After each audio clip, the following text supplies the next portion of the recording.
Chapter 2. The Magical Book. The vacation was coming to an end. The school would reopen in a week. Harish was watching TV when he heard his mother shout from the other room. "Harish, are you ready? The counter closes at 12 o'clock. We have to hurry." Harish hurriedly put on his shoes and shouted back, "Yes, Mom, I'm ready. I'm waiting for you near the car." Harish and his mother were going to collect his new textbooks and notebooks for class 3 from the school. His friend Amit had already got his books. They were glossy and colorful. As soon as Harish got the books from the counter, he leafed through them. The pages were so crisp and neat. On the way back, Mother warned him, "Remember, Harish, you are a big boy now. You must keep these books properly. No tearing pages to make rockets and boats." "No, Mother, this year I will keep my books neat. I won't tear pages, I promise." Harish was good at studies. He played basketball well. But he had one bad habit. He treated his books badly. He would tear their pages, touch them with dirty hands, throw them around, and often misplace them. His parents and teachers scolded him several times for this, but he did not listen. His mother hoped that at least this year he would be more careful. The school reopened and classes began. Harish proudly carried his new books to school. But just 2 months into the school term, all the books were looking different. The English notebook had no cover.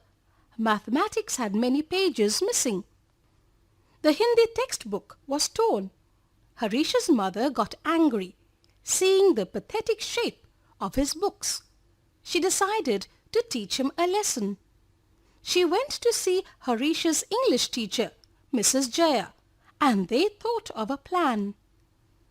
On Monday morning, Harish was getting ready for school. "Mother, did you see my English notebook? I have a test today."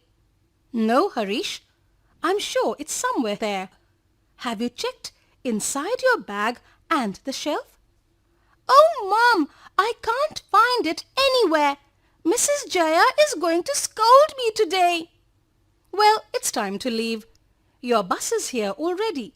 I'm also getting late for office," said Mother, smiling to herself. She knew Mrs. Jaya would take care of the rest.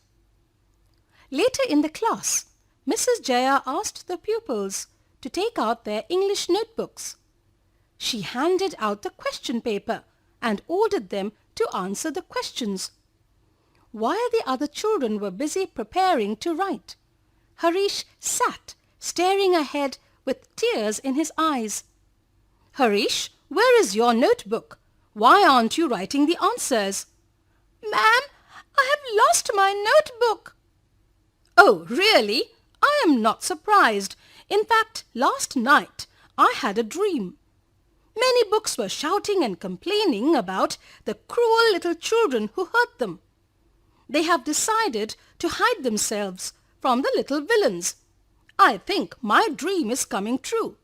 Harish, how would you like it if someone pulled your nose, hand, ears or legs? Wouldn't it hurt? Your books feel the same when you tear them." Harish thought for a few moments. His mother, father and grandparents were always angry with him for this single bad habit of his. He said, crying, "Ma'am, please give me one last chance. I promise I will be careful with my books." Mrs. Jaya said, "Go home and check your bookshelf. I am sure your notebook would have come back there. Take today's test in your rough notebook. Remember, don't ever tear pages from your books or keep them dirty." Harish had learnt a lesson. Harish was surprised when he reached home. The English notebook was right there on the shelf. How did he miss it in the morning? Had Mrs. Jaya's dream come true?